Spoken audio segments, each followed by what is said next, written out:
valigia sul letto è quella di un lungo viaggio.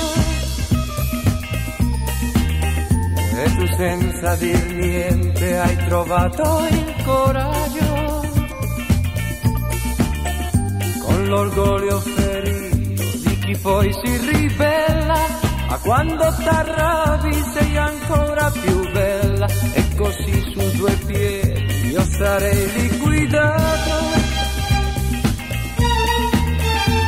ma vittima sai d'un bilancio sbagliato.